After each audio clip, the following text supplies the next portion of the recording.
Selamat malam semuanya. Jumpa lagi kita. Semoga semuanya sehat ya.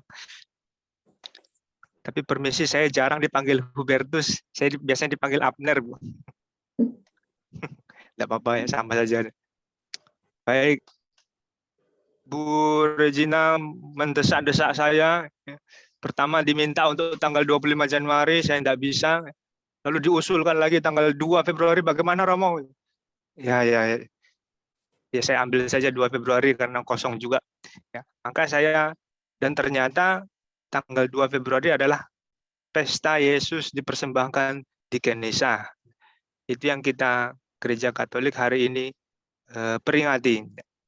Maka langsung saja saya izin share.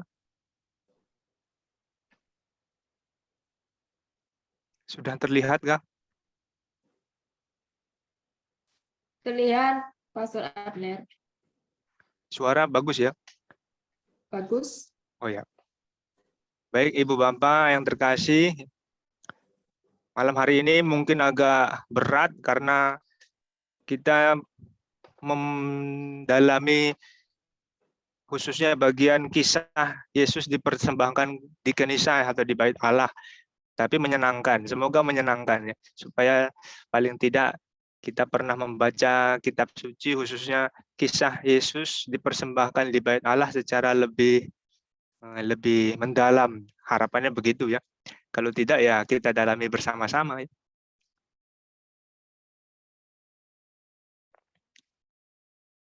Ibu Bapak yang terkasih, pada hari ini juga selain pesta Yesus dipersembahkan di Bait Allah, Gereja Katolik secara khusus mempersembahkan sejak tahun 97, tanggal 2 Februari adalah hari sedunia untuk hidup bakti.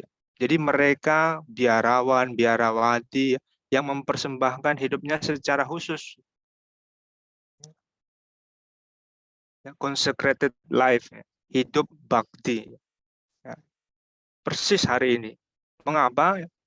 Ternyata dulu Paus Yohanes Paulus kedua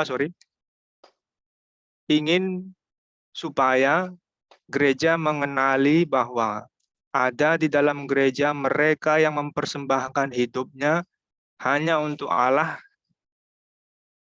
seluruh hidupnya total, sebagaimana dulu Bunda Maria dan Bapak Yosef mempersembahkan Yesus anaknya di Bait Allah kepada Allah.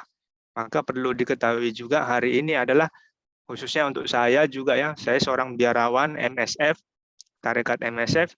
Kami para biarawan, biarawati, suster, bruder, pada hari ini bersyukur karena kami didoakan secara khusus. Walaupun setiap hari, ya mudah-mudahan Ibu Bapak juga mendoakan kami, begitu juga kami mendoakan seluruh gereja.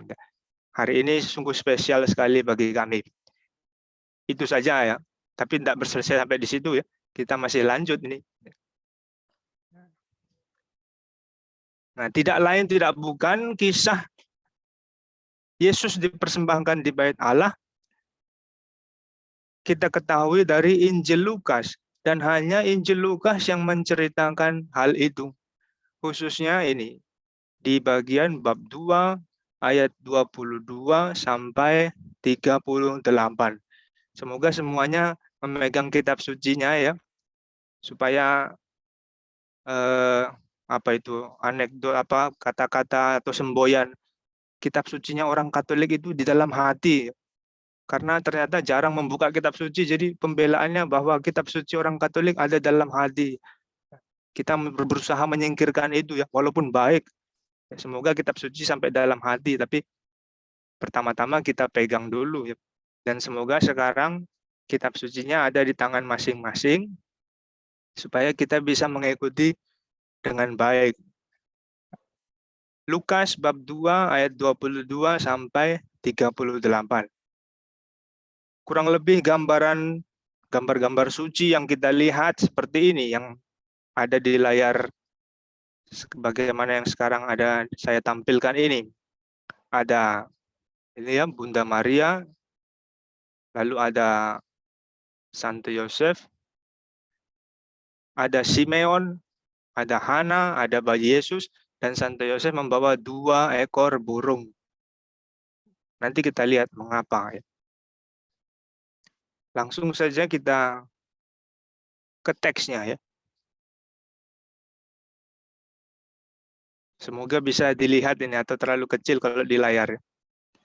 Saya ada menambahkan sedikit ya, mencantumkan di mana ternyata ditemukan juga dari Perjanjian Lama.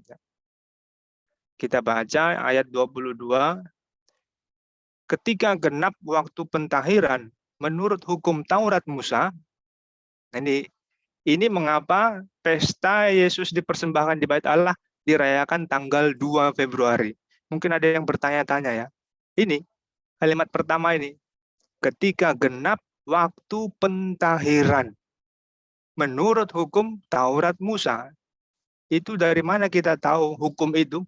Ada di kitab Imamat bab 12 ayat 2 sampai 8. Nanti kita tahu mengapa kok pesta ini dirayakan tanggal 2 Februari. Ya. Nanti kita lihat, nanti saya cantumkan ayatnya. Kita lihat saja dulu ayat berikutnya ini. Ya. Mereka, orang tua Yesus, membawa Yesus ke Yerusalem, ke bait, di mana ada Bait Allah, untuk menyerahkan Yesus kepada Tuhan, seperti ada tertulis dalam hukum Tuhan, semua anak laki-laki sulung harus dikuduskan bagi Allah. Dan untuk mempersembahkan kurban menurut apa yang difirmankan dalam hukum Tuhan, yaitu sepasang burung tekukur atau 2 ekor anak burung merpati. Ini yang di bagian ayat 8 dari kitab Imamat bab 12 tadi. Nah, ini 2 kali dikutip. Maka daripada penasaran, kita lihat dulu. Imamat bab 12 ayat 2 sampai 8. Ini ayatnya. Supaya kita tahu juga mengapa kok pesta Yesus ini dipersembahkan di Bait Allah kok dirayakan tanggal 2 Februari. Imamat bab 12 ayat 2 sampai 8. Tuhan berfirman kepada Musa. Tuhan berarti memberikan hukum kepada Musa yang kita kenal dengan Taurat ya. Dan itu sangat dipegang betul-betul oleh orang Israel ya. Tuhan berfirman, Musa, katakanlah kepada orang Israel, apabila seorang perempuan melahirkan, bersalin, dan yang dilahirkan adalah anak laki-laki, maka najislah ia selama 7 hari.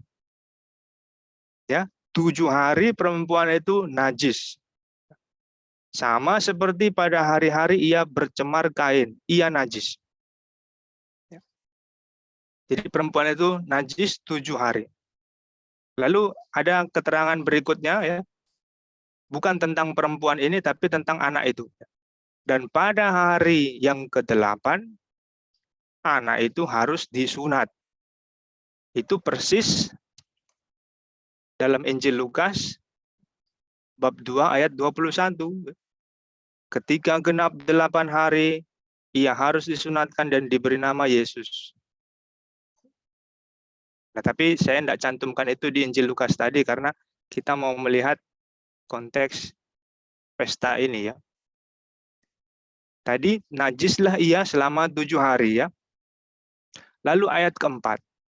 Selanjutnya 33 hari lamanya perempuan itu harus tinggal ya, menetap diam, tinggal menantikan, menunggu pentahiran dari darah nifas, darah dari darah waktu dia bersalin, perempuan bersalin.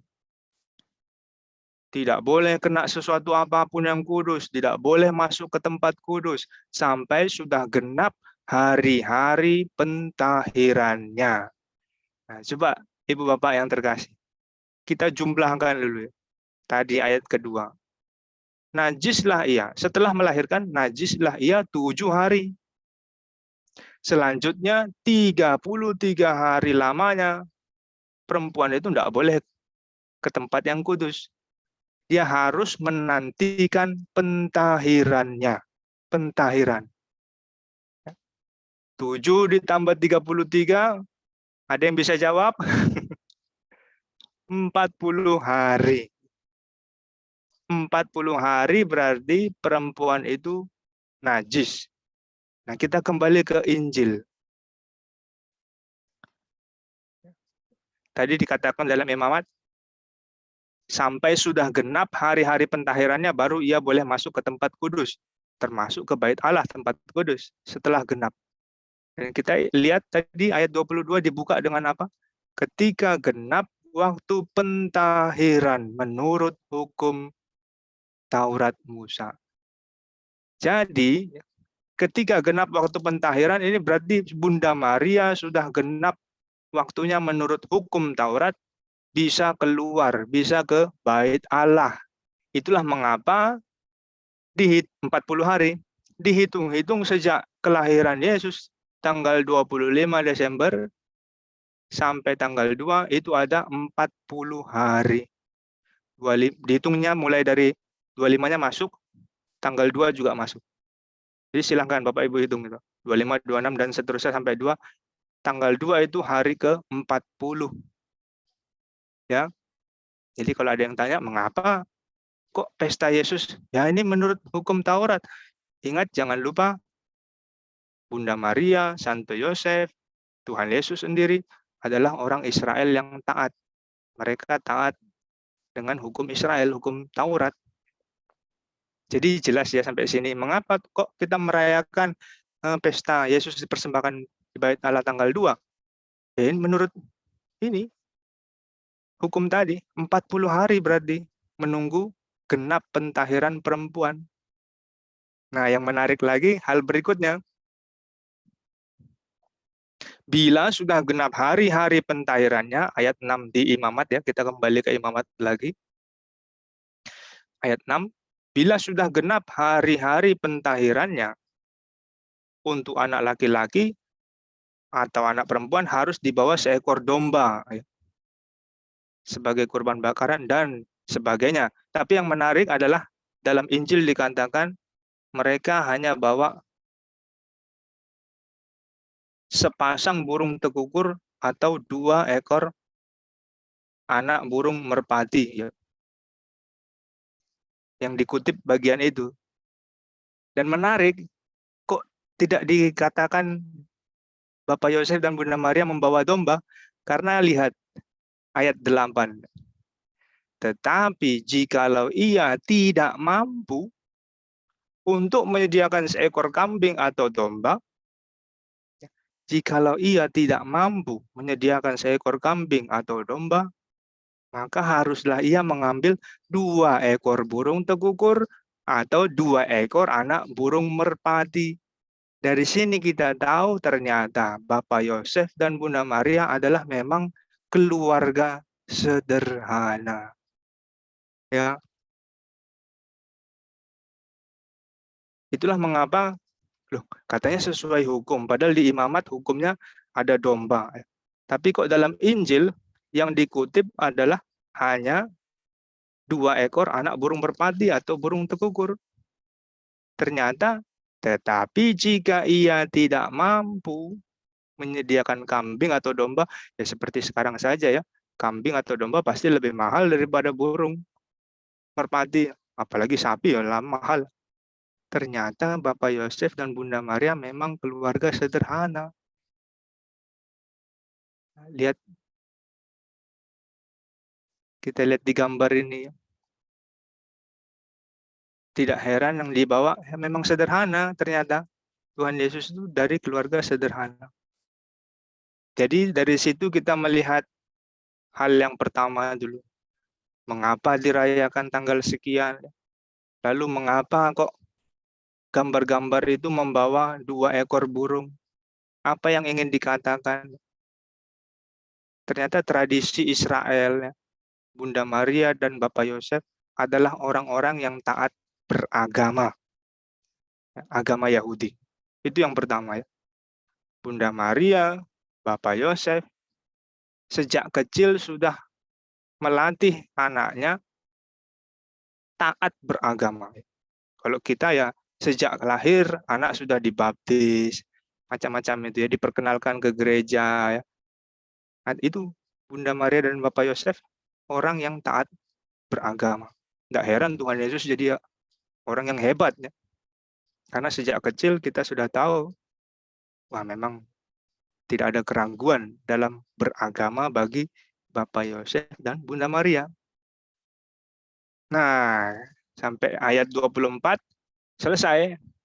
Kemudian bagi yang sudah hafal kisah pesta Yesus dipersembahkan di Bait Allah, muncul dua orang tokoh,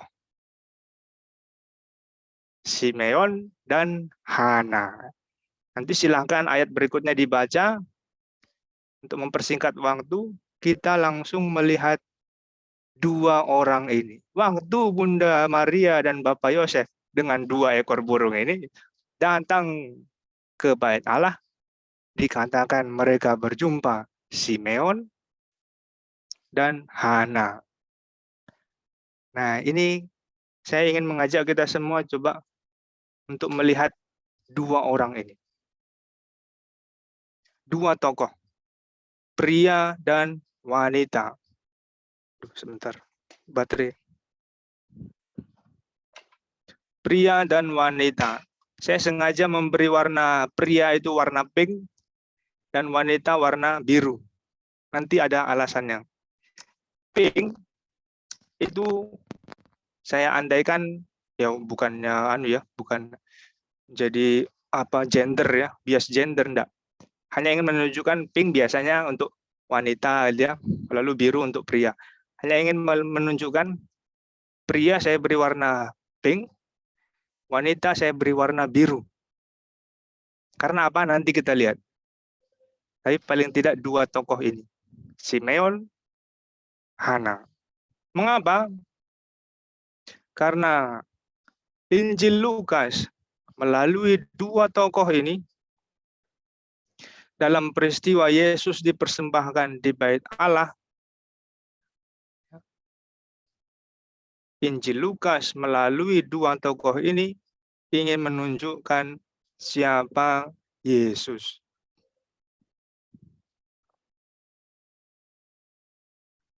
Ya. Sampai sini semoga bisa diikuti ya. Dengan dua tokoh ini, pengarang Injil Lukas ingin menunjukkan siapa itu Yesus, bagaimana Yesus itu bisa diterima ya, atau dipahami oleh orang zaman itu, bahkan oleh kita saat ini ya. Simeon dan Hana. Menarik dua tokoh ini. Mengapa dihadirkan dan oleh hanya Injil Lukas saja. Nah, kita lihat pelan-pelan ya. Ini saya kutip dari teks yang tadi ya. Tapi saya bagi menjadi dua begini supaya jelas paling tidak ya. Simeon keterangannya ada di bawah sini. Semua ini ayat secara harafiah saya kutip. Lalu Hana keterangan yang bisa kita baca dari bagian tadi. Dua-duanya ada di sini supaya jelas. Tentang Simeon. Sekali lagi, Simeon warna pink, Hana warna biru. Ini saya cek dulu, apa sudah tertidur semua? Saya tidak bilang. Masih mengikuti ya? Inilah. Oh, masih mengikuti. Simeon warna pink. Dikatakan ya dalam Alkitab. Di Yerusalem ada Simeon namanya.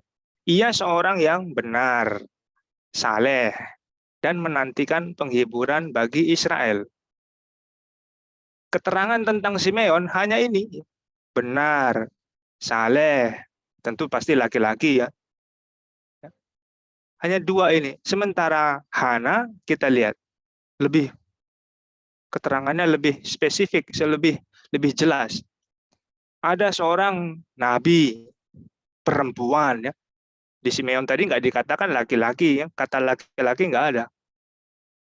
Hanya diandaikan Simeon pasti laki-laki. Lah ini seorang nabi perempuan, anak Fanuel, nama bapaknya disebut, sukunya disebut. Lalu sangat lanjut umurnya, berarti jelas tua. Jelas tua. Bahkan sesudah kawin 7 tahun, ia hidup bersama suaminya. Sekarang ia janda. Wah, sampai disebut-sebut soal jandanya. Wah, ini tersinggung kalau janda. Wah, berumur 84 tahun. Coba bandingkan dulu sampai di sini. Untuk Hana, keterangan yang diberikan itu lebih ke apa? Sisi-sisi atau keterangan-keterangan yang sifatnya luaran, eksterior kalau saya sebutnya. Eksterior, luaran. Perempuan, ya, nabi, anaknya ini, suku ini, lanjut umur, nikah, semua yang di luar-luar, keterangan di luar. Sementara untuk Simeon apa? Orang benar, saleh, lebih sisi dalamnya, interior. Maka ya ini hal berikutnya, menjadi aneh.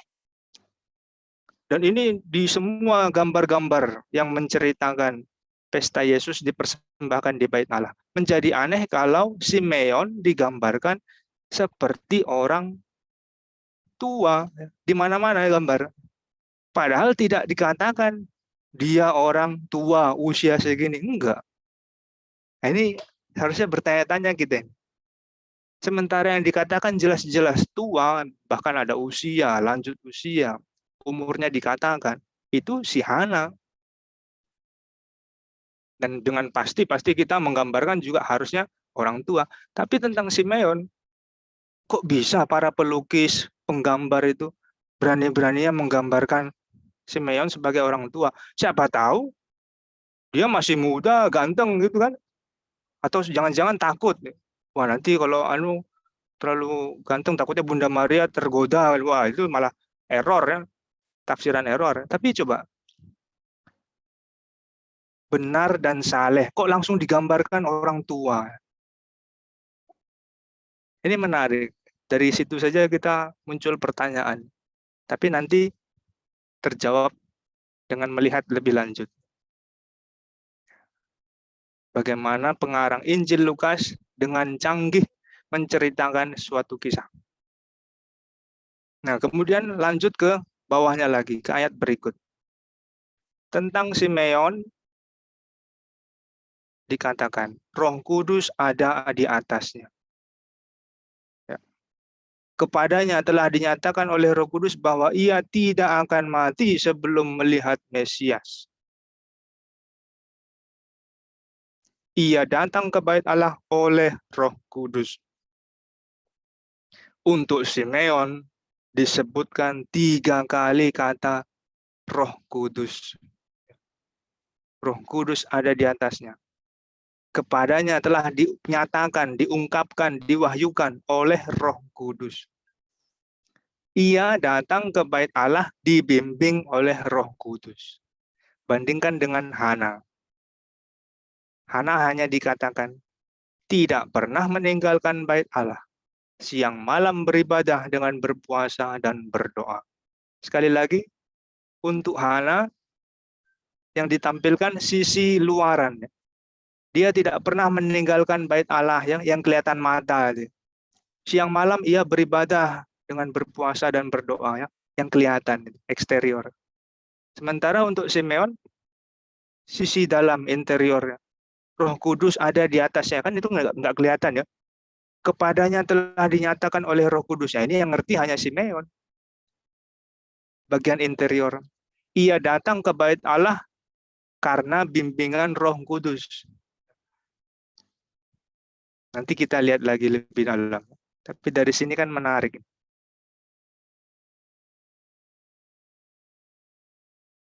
Nah, yang berikutnya kita lihat untuk hal selanjutnya, slide selanjutnya. Nanti kita kembali lagi ke sini. Simeon, kita lihat Simeon sekarang. Maka pertanyaan pertama tadi, tua atau muda? Nah, ini bagaimana menjawabnya? Kita tidak tahu yang jelas, tua atau muda. Tapi mengapa orang menggambarkan tua? Kiranya karena ini, seorang benar dan saleh menantikan penghiburan. Orang menantikan penghiburan. Yang merah ini. Lalu yang merah berikutnya. Kepadanya dinyatakan oleh Roh Kudus bahwa ia tidak akan mati sebelum melihat Mesias. Lalu yang lebih hebat adalah tidak saya cantumkan bagian pujian Zakaria, Kidung Zakaria ayat 29 itu ya. Sekarang Tuhan, biarkanlah hamba-Mu ini pergi dalam damai, meninggal. Nah, dari situ, dari data-data ini menantikan penghiburan, ya. Orang yang sudah menantikan yang penghiburan bagi Israel lama, lalu tidak akan mati sebelum melihat Mesias. Lalu ungkapan yang keluar dari mulutnya, sekarang Tuhan, biarlah hamba-Mu ini pergi. Orang menyimpulkan kemudian, ini pasti orang sudah tua ini. Karena begitu leganya dia, ya, begitu bersyukurnya dia, akhirnya saya bisa mati. Orang menyimpulkan, ini pasti orang tua ini karena sudah menantikan begitu lama. Kok begitu senangnya dia setelah melihat Yesus? Sudah, aku sudah cukup waktuku. Sekarang aku bisa pulang dengan tenang. Itulah mengapa gambar-gambar itu digambarkan tua. Ya. Padahal tidak ada keterangannya. Coba lihat ini ya. Tidak ada dikatakan tua. Yang dikatakan tua itu ya si Hana. Ya. Jelas. Ya. Nah, jadi mengapa di tua atau muda? Ya, nggak pasti. Tapi dari gambar-gambar tidak salah kalau digambarkan dengan tua. Tidak salah. Karena dari data-data yang ada, ya, dari kata-kata kitab suci, sepertinya ini orang tua. Ya. Tapi bukan itu sebenarnya yang penting. Ya. Mau tua atau muda, tapi pengalaman batinnya dia itu ya.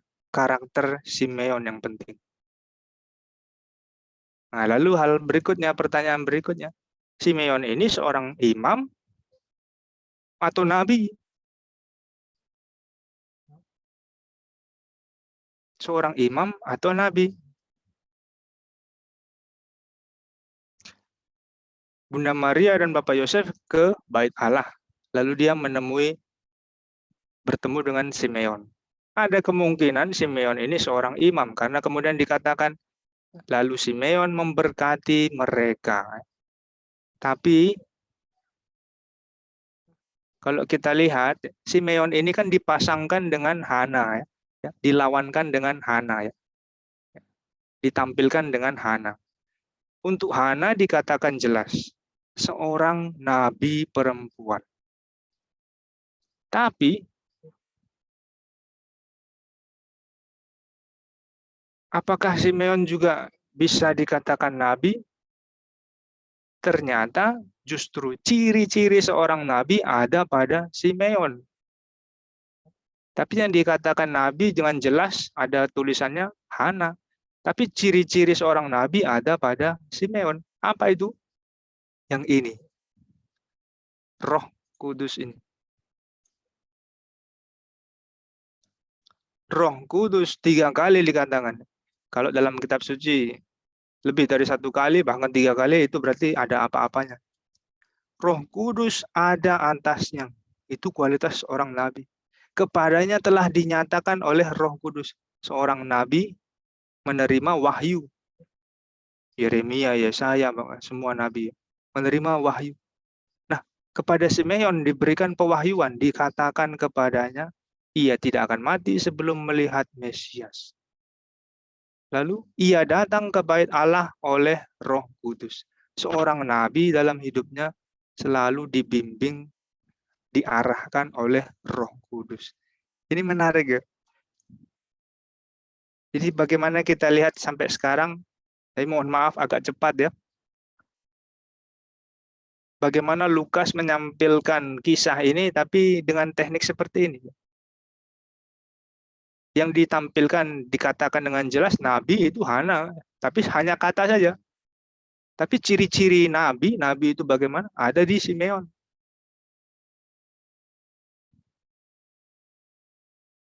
Dengan keterangan, 3 keterangan ini, Roh Kudus. Lalu bisa kita tanyakan tadi, kembali ke pertanyaan tadi, imam atau nabi? Nggak ada yang tahu.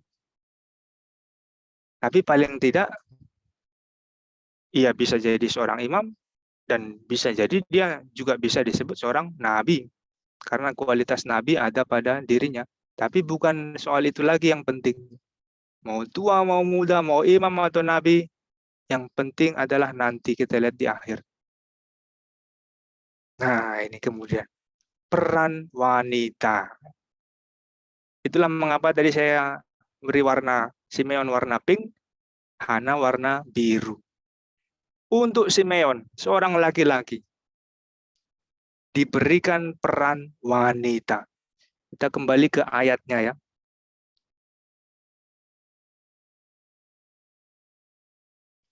Ayat 28. Simeon, ia menyambut anak itu dan menatangnya, menggendongnya sambil memuji Allah. Ibu bapak yang terkasih, biasanya siapa itu yang secara spontan mengambil kalau ada bayi, sini digendong ya, gambaran menggendong ya, menatang ya, menyambut anak, menggendong, itu kan gambaran wanita.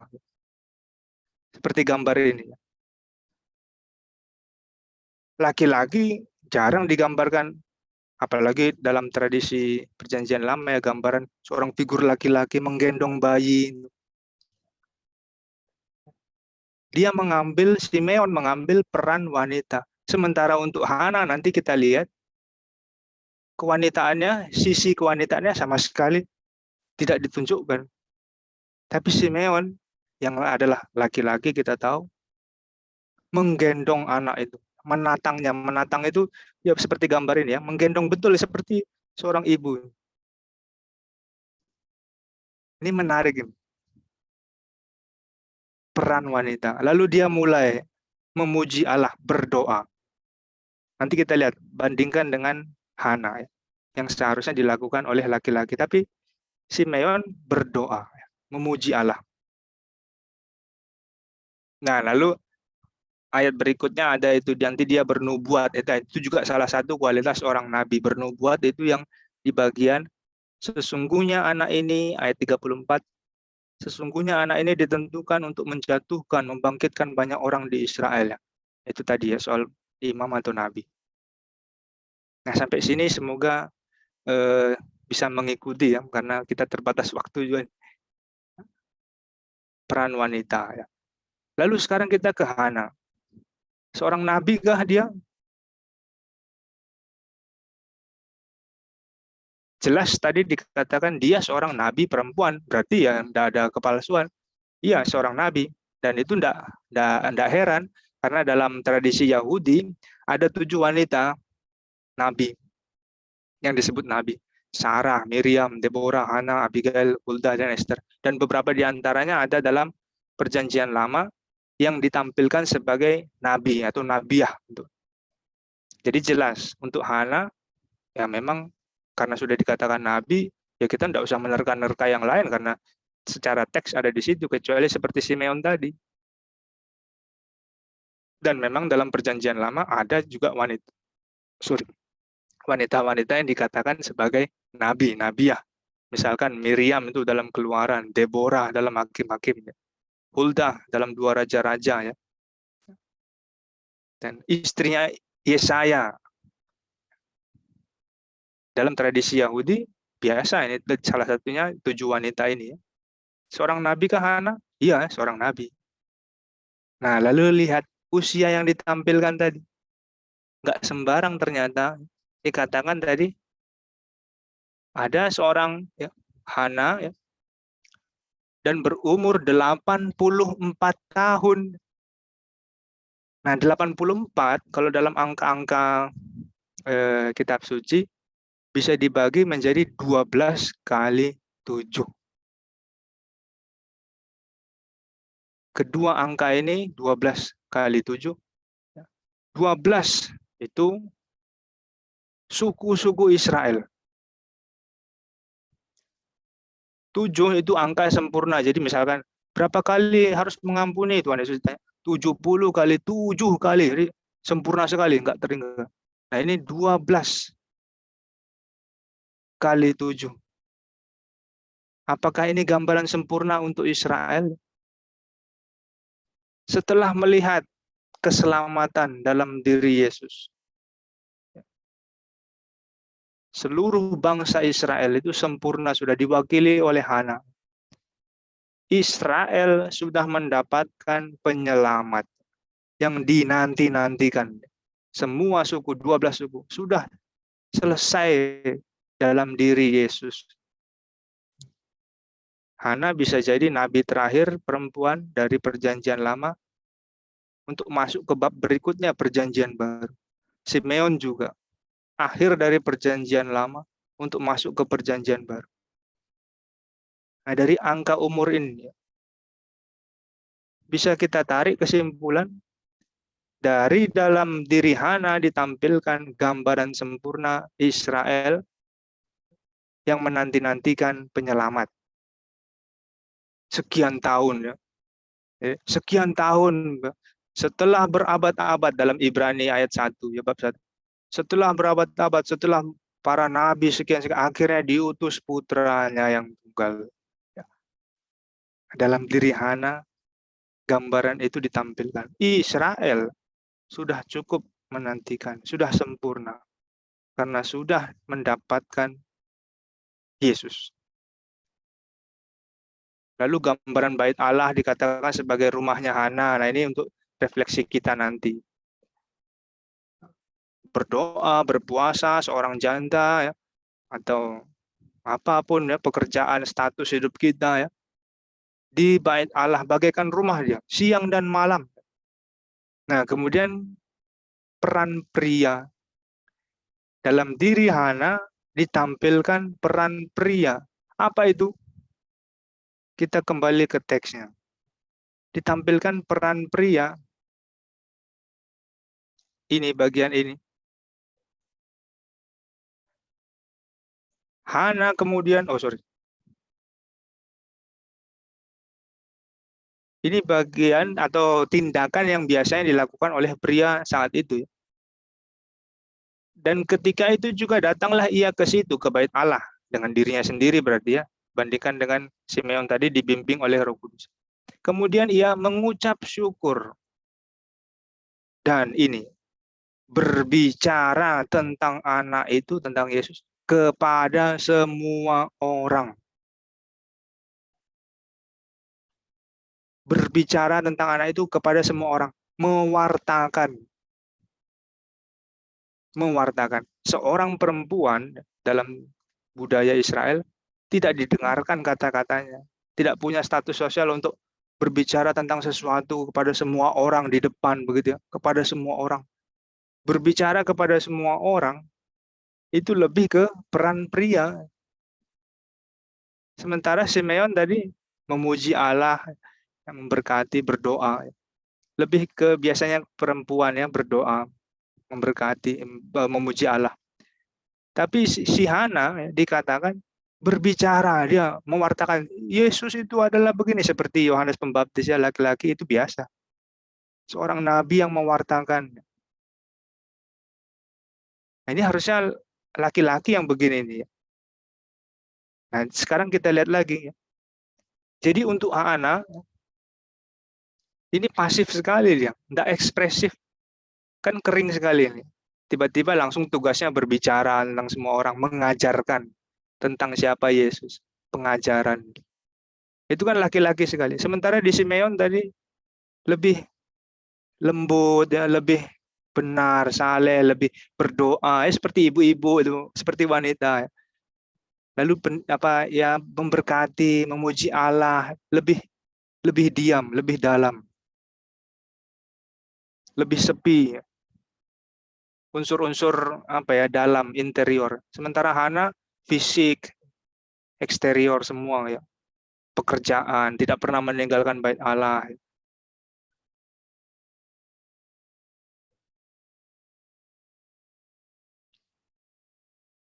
Dari Simeon ditampilkan peran wanita, dari Hana ditampilkan peran pria.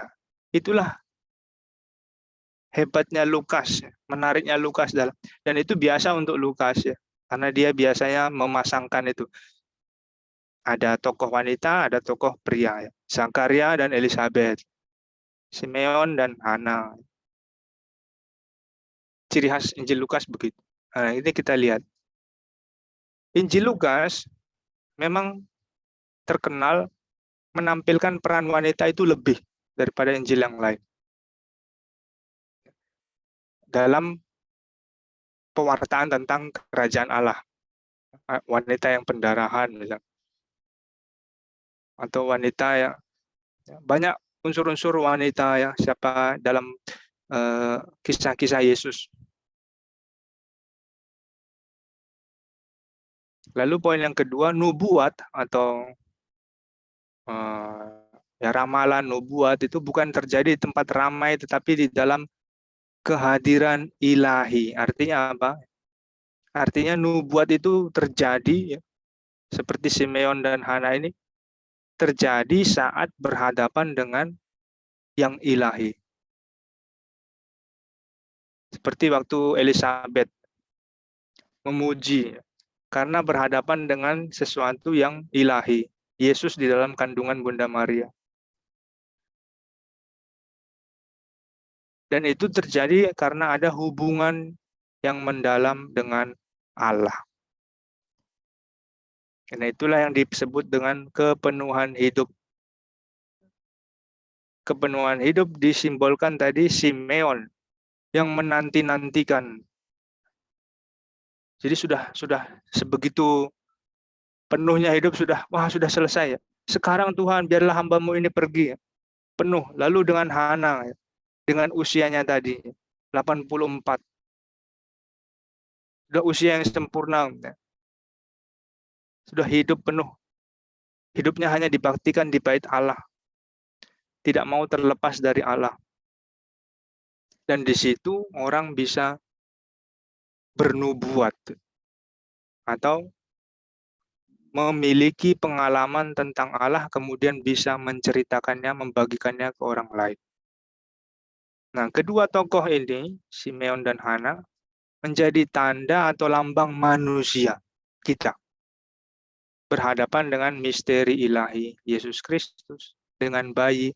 Apa itu? Melihat Allah yang tidak kelihatan.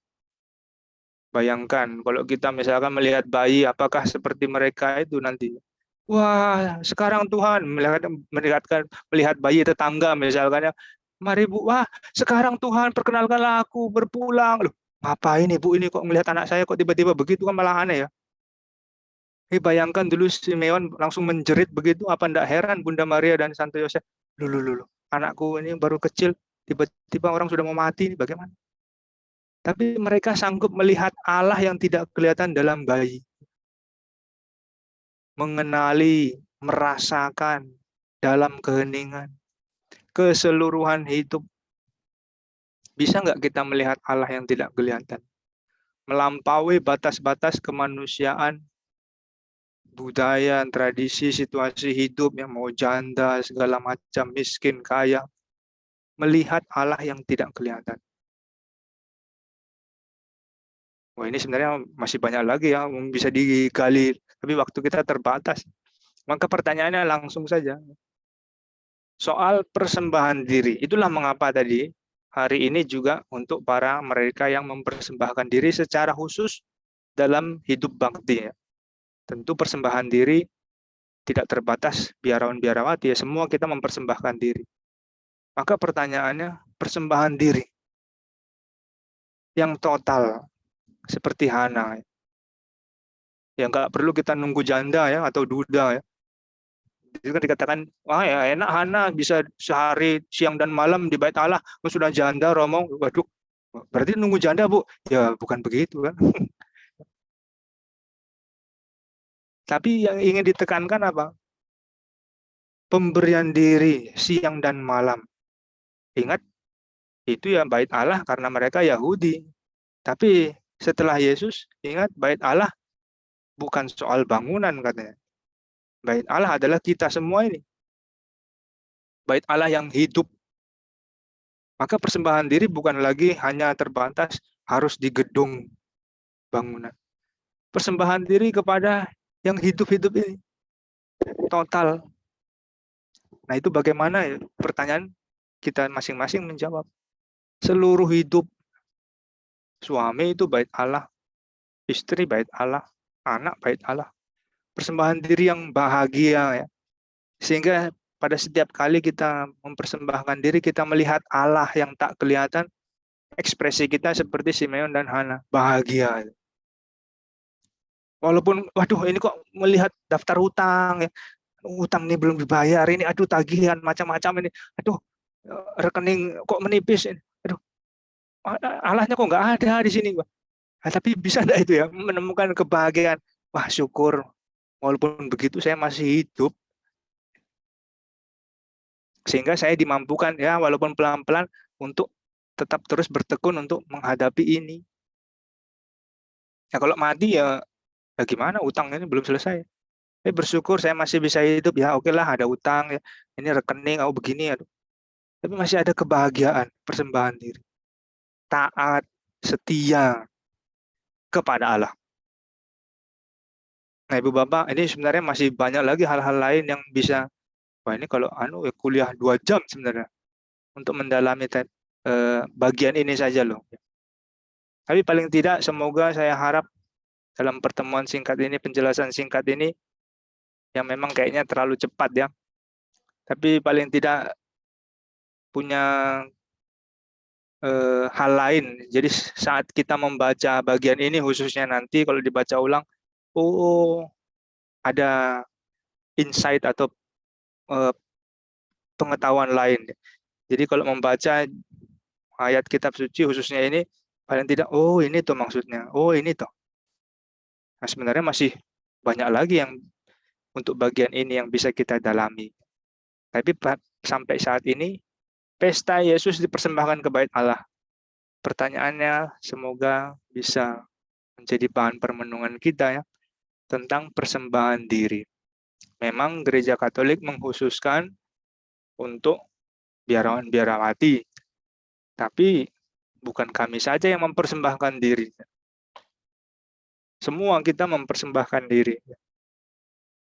Dengan kriteria-kriteria ini tadi yang kita pelajari dari Simeon dan Hana, yang dipakai Injil Lukas untuk menggambarkan pemahaman tentang Allah.